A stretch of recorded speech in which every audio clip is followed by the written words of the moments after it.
Bank of ബറോഡയിൽ local bank officer അഥവാ LBO തസ്തികയിലേക്ക് പുതിയ റിക്രൂട്ട്മെൻറ്റ് വന്നിട്ടുണ്ട്. ആകെ 2482 ഒഴിവുകളാണുള്ളത്. ഇതിൽ കേരളത്തിൽ മാത്രം 49 ഒഴിവുകളാണുള്ളത്. ഓൺലൈൻ ആപ്ലിക്കേഷൻ ആരംഭിച്ചത് 2026 ഓഗസ്റ്റ് 18 മുതലാണ്. അപേക്ഷ സമർപ്പിക്കാനും ഫീസ് പേയ്മെൻറ്റ് നടത്താനുമുള്ള അവസാന തീയതി 2026 സെപ്റ്റംബർ 7-നാണ്.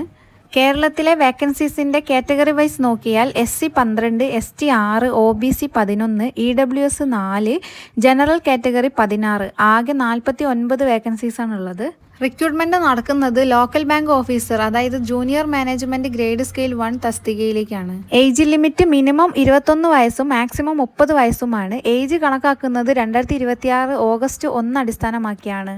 എഡ്യൂക്കേഷൻ ക്വാളിഫിക്കേഷനായി ഏതെങ്കിലും ഡിസിപ്ലിനിൽ ഗ്രാജുവേഷൻ ഉണ്ടായിരിക്കണം. ഡിഗ്രി റിക്കഗ്നൈസ്ഡ് യൂണിവേഴ്സിറ്റി അല്ലെങ്കിൽ ഇൻസ്റ്റിറ്റ്യൂഷനിൽ നിന്നുള്ളതായിരിക്കണം. എന്നാൽ ഇവിടെ ഏറ്റവും പ്രധാനപ്പെട്ട എലിജിബിലിറ്റി കണ്ടീഷൻ ഉണ്ട്. Minimum 1 year post qualification experience ഒരു ഷെഡ്യൂൾഡ് കൊമേഴ്ഷ്യൽ ബാങ്കിൽ ഓഫീസറായി ഉണ്ടായിരിക്കണം. അതായത് വെറും ഡിഗ്രിയുള്ള ഫ്രഷേഴ്സിന് ഈ റിക്രൂട്ട്മെൻറ്റിലേക്ക് അപ്ലൈ ചെയ്യാൻ സാധിക്കില്ല.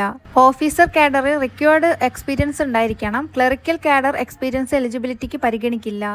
കേരളത്തിൽ മലയാളം ലോക്കൽ ലാംഗ്വേജായി 40 ന്യൂ വേക്കൻസീസാണ് നോട്ടിഫിക്കേഷനിൽ നൽകിയിരിക്കുന്നത്. അതുകൊണ്ട് കേരളത്തിൽ അപ്ലൈ ചെയ്യുന്ന കാൻഡിഡേറ്റിന് മലയാളം വായിക്കാനും എഴുതാനും സംസാരിക്കാനും മനസ്സിലാക്കാനും പ്രൊഫഷ്യൻസി ഉണ്ടായിരിക്കണം. സ്റ്റേറ്റ് വൈസ് വേക്കൻസീസാണ് ഈ റിക്രൂട്ട്മെൻറ്റിലുള്ളത്. കാൻഡിഡേറ്റിന് ഒരു സ്റ്റേറ്റിലേക്ക് മാത്രമേ അപ്ലൈ ചെയ്യാൻ കഴിയൂ. മൾട്ടിപ്പിൾ ആപ്ലിക്കേഷൻസ് നൽകിയാൽ ലേറ്റസ്റ്റ് വാലിഡ് ആപ്ലിക്കേഷൻ മാത്രമേ പരിഗണിക്കുകയുള്ളൂ. മറ്റ് ആപ്ലിക്കേഷൻസിൻ്റെ ഫീസ് നഷ്ടപ്പെടുകയും ചെയ്യും. ഏജ് ലിമിറ്റ് 21 വയസ്സ് മുതൽ 30 വയസ്സ് വരെയുള്ളവർക്ക് അപ്ലൈ ചെയ്യാം. റിസർവ്ഡ് കാറ്റഗറി കാൻഡിഡേറ്റിന് സർക്കാർ നിയമപ്രകാരമുള്ള ഏജ് റിലാക്സേഷൻ ലഭിക്കും. SC ST 5 വർഷവും OBC കാറ്റഗറിക്ക് 3 വർഷവും എക്സ് സർവീസ് മാൻ ഡിസബിലിറ്റി ഉള്ളവർക്കും കാറ്റഗറി വൈസ് ഏജ് റിലാക്സേഷൻ ഉണ്ട്. ലോക്കൽ ബാങ്ക് ഓഫീസറിൻ്റെ ബേസിക് പേ 48,480 മുതൽ ആരംഭിക്കുന്നു. സ്കെയിൽ അനുസരിച്ച് ബേസിക് പേ 85,920 വരെ എത്താം. കൂടാതെ ബാങ്ക് റൂൾസ് പ്രകാരമുള്ള അലവൻസസും ബെനിഫിറ്റ്സും എന്നിവയും ലഭിക്കും. 1 വർഷമോ അതിൽ കൂടുതലോ ഷെഡ്യൂൾഡ് കൊമേഴ്ഷ്യൽ ബാങ്കിൽ ഓഫീസർ എക്സ്പീരിയൻസ് ഉള്ള സെലക്റ്റഡ് കാൻഡിഡേറ്റിന് 1 അഡ്വാൻസ് എഗ്രിമെൻറ്റ് ലഭിക്കുമെന്നും നോട്ടിഫിക്കേഷനിൽ വ്യക്തമാക്കുന്നു. സെലക്റ്റഡ് കാൻഡിഡേറ്റിന് 12 മാസത്തെ പ്രൊബേഷൻ പീരീഡ് ഉണ്ടായിരിക്കും.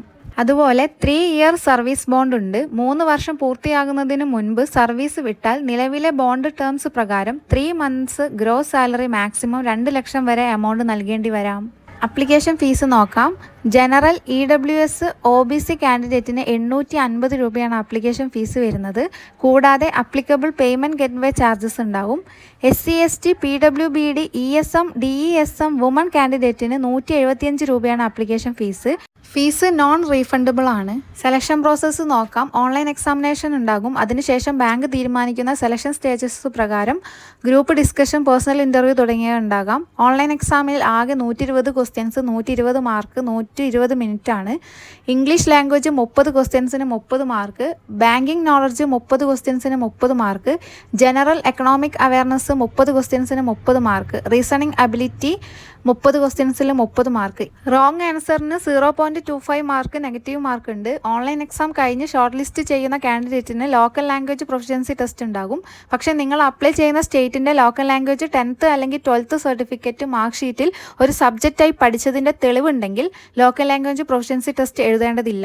കേരളത്തിൽ എക്സാം സെൻറ്റർ തിരുവനന്തപുരം, കോഴിക്കോട്, കോട്ടയം, എറണാകുളം, കൊല്ലം, തൃശ്ശൂർ, ആലപ്പുഴ, കണ്ണൂർ, മലപ്പുറം, പാലക്കാട് എന്നിവ നൽകിയിട്ടുണ്ട്. ബാങ്ക് ഓഫ് ബറോഡയുടെ ഒഫീഷ്യൽ വെബ്സൈറ്റിൽ കരിയറിൽ കറൻറ്റ് ഓപ്പർച്യൂണിറ്റീസ് സെക്ഷൻ വഴി ഓൺലൈനായി മാത്രമാണ് ആപ്ലിക്കേഷൻ സമർപ്പിക്കേണ്ടത്. ആപ്ലിക്കേഷൻ സമയത്ത് personal email ID, mobile number, photograph, signature, qualification documents, experience related documents തുടങ്ങിയ അപ്ലോഡ് ചെയ്യേണ്ടി വരും. ആപ്ലിക്കേഷൻ സബ്മിറ്റ് ചെയ്തതിന് ശേഷം ഡീറ്റെയിൽസ് മാറ്റാൻ സാധിക്കില്ല. അതിനാൽ സബ്മിറ്റ് ചെയ്യുന്നതിന് മുൻപ് എല്ലാ വിവരങ്ങളും കൃത്യമായി പരിശോധിക്കുക. ഈ റിക്രൂട്ട്മെൻറ്റിൻ്റെ official notification, PDF, application link എന്നിവ ഡിസ്ക്രിപ്ഷനിൽ കൊടുക്കുന്നുണ്ട്. ഇത്തരം central government, banking, railway, Kerala PSC job updates കൃത്യമായി അറിയാൻ നമ്മുടെ ഡിജിനെസ്റ്റ് ചാനൽ സബ്സ്ക്രൈബ് ചെയ്യാനും നോട്ടിഫിക്കേഷൻ ബെൽ ഓൺ ചെയ്യാനും മറക്കരുത്. വീഡിയോ ഇഷ്ടപ്പെട്ടെങ്കിൽ ലൈക്ക് ചെയ്യുക. ജോബ് അന്വേഷിക്കുന്ന നിങ്ങളുടെ ഫ്രണ്ട്സിലേക്ക് ഷെയർ ചെയ്യുക. Thank for watching.